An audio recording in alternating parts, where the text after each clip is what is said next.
Hello à tous et bienvenue dans cette nouvelle vidéo.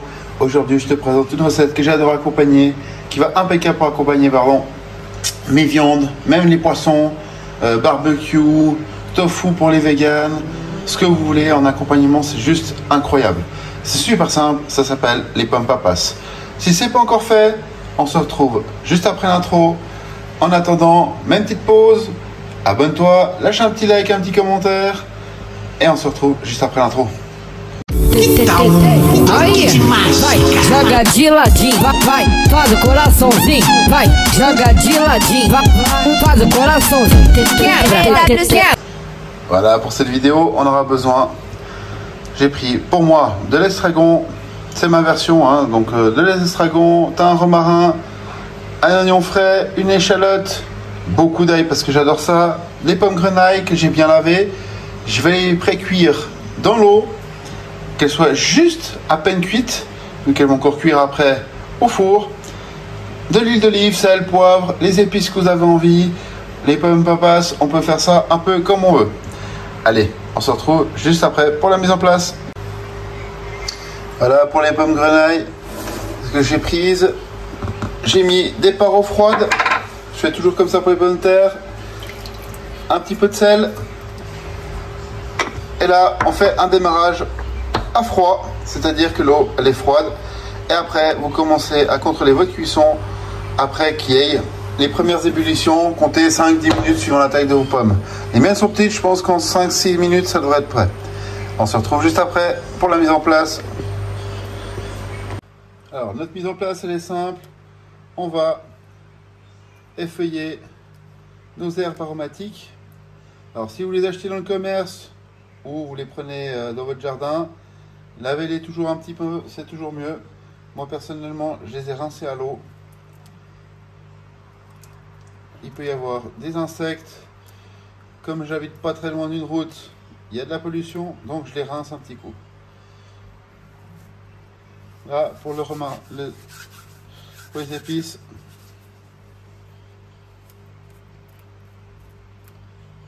on a effeuillé comme ça. Et c'est tout. Alors dans la recette originale, normalement, si je ne me trompe pas, on doit mettre du persil. Alors j'en ai pas et je trouve ça pas grand intérêt. Donc du coup ce que je vais faire, c'est que je vais faire avec mes herbes à moi. Et là je vais vous agrandir un petit coup. Et là on va émincer ça gentiment. Alors comme d'habitude, on fait bien ce mouvement comme ça pour émincer. Et non, on n'écrase pas comme ça. Parce qu'autrement, vous allez perdre tous les arômes de vos herbes. Et ce jus vert que vous allez retrouver sur votre planche, ben en fait, c'est le goût. Enfin, en tout cas, une partie. Donc, on fait comme ceci, au serment. Et on va mettre ça. Alors, moi, je fais une assiette. Alors, pas besoin de prendre 50 récipients. Hein. C'est pas un souci. Après, on va tout mettre ça dans un bol. On va mélanger avec nos patates qui ont refroidi avant de les mettre sur une plaque de four. Voilà les amis, si comme moi vous aimez l'ail, vous avez cette petite partie là qui n'est plus bonne. Là, si comme moi vous aimez l'ail, moi je vais simplement les couper comme ceci en deux. Changer le sens, voilà, je l'ai coupé juste en deux comme ceci. Et moi je vais le hacher comme ceci, finement. Après l'ail, vous mettez la quantité que vous voulez, que vous aimez. Ça, c'est un petit peu propre à chacun. Donc moi, je pars. J'en ai pris une dizaine. On aime ça. Le but, c'est de les hacher. Pas forcément finement. Après, de nouveau, c'est comme d'habitude. En cuisine, c'est un peu intuitif. Donc, vous le faites un petit peu comme vous le sentez. Alors si vous entendez, je suis désolé, pendant que je tourne, il y a un monstrueux orage qui est en train d'arriver. Alors j'essaie de faire la vidéo, j'espère qu'il n'y aura pas de coupure, ni de courant, ni de rien, que je puisse continuer ma vidéo malgré l'orage. Voilà, j'ai lâché mon ail.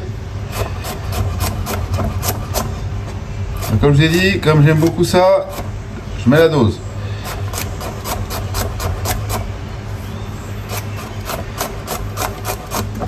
Là, un premier jet, et là, on va rester sur du grossièrement. Mais moi, je veux un peu plus fin. Donc,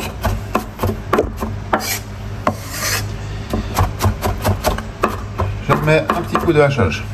Et je mets tout ça dans mon récipient. Ensuite, mon échalote, je la coupe en deux, je la recoupe en deux, donc en quatre. Et là, la même chose. Comme ça va aller au four une vingtaine de minutes à 180 degrés, ce que je vais faire, c'est que je ne vais pas non plus couper ça super fin, parce que ça va réduire. Ça va perdre de l'eau. Donc effectivement, il faut que ça soit quand même qu'il y ait de la mâche après. Ensuite, en oignon, je fais tout pareil. Ceci est la même chose.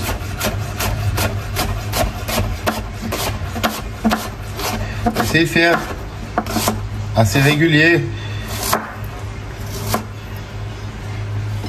que ce soit présentable.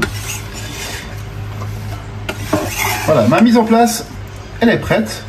Alors, dans ma recette, je vais y ajouter encore, en plus de ça, je vais y ajouter du paprika, un petit peu d'herbe à l'italienne, herbe de Provence, un petit mélange méditerranéen que je fais avec du piment dedans, et vous verrez, ce sera nickel. On se retrouve juste après. Alors, pour vérifier la cuisson de vos pommes de terre, on prend un couteau, on plante dedans, et là, elles sont juste cuites comme je veux. Et on va les essorer et les laisser refroidir un petit peu. Pendant que nos pommes de terre sont en train de refroidir, je vais y ajouter un peu de paprika,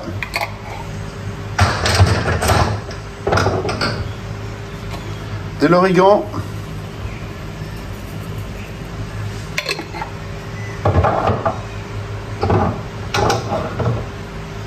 un mélange d'herbe à l'italienne, pas trop, un petit peu.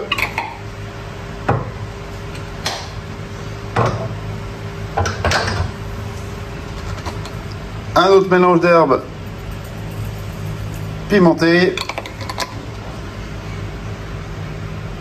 Et à ce stade, on va délicatement, je précise bien délicatement, le but c'est pas en faire de la purée, donc vraiment délicatement, on mélange bien, que toutes les herbes soient à l'intérieur. Bien sûr, on va saler et poivrer, hein. Donc là, toutes nos herbes qui sont un peu collées aux mains, aux gants, on remet dedans. Je vais enlever mes gants. Et là maintenant, on va saler généreusement. On va bien poivrer.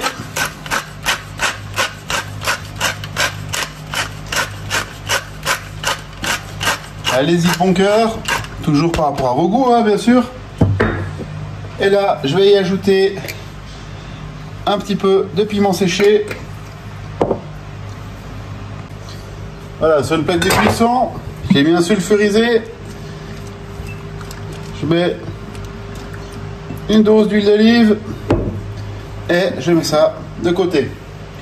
Ensuite, dans un bol, où j'ai mis mes épices avant, on met un bon gros filet d'huile d'olive. Et là, on va faire un truc simple. Alors, vous n'êtes pas obligé. Moi, je mets des gants. C'est plus pratique pour le côté de la vidéo. Hein. C'est une question vraiment pratique. Vu que c'est à la maison, hein, c'est pas comme en restauration, on fait ça toujours avec des gants. Là, je vais y ajouter mes herbes.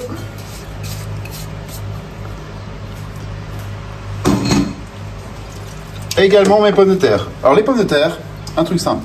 Je prends ma pomme de terre qui est cuite comme ça. Et là, je vais la mettre entre mes mains. vous voyez, je vais juste l'écraser comme ça. Tac. Et quand vous entendez craquer, vous voyez, comme ça, c'est ok. Et on va faire ça avec toutes les pommes de terre. Alors vous voyez, c'est pas bien compliqué, mais d'où l'importance de pas trop les cuire. Parce qu'autrement, elles vont s'écraser totalement dans vos mains.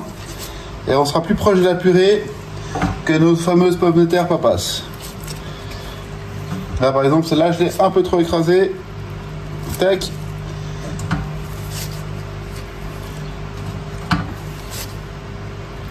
Et on va faire ça avec toutes les pommes de terre. Et là, je remélange encore une fois.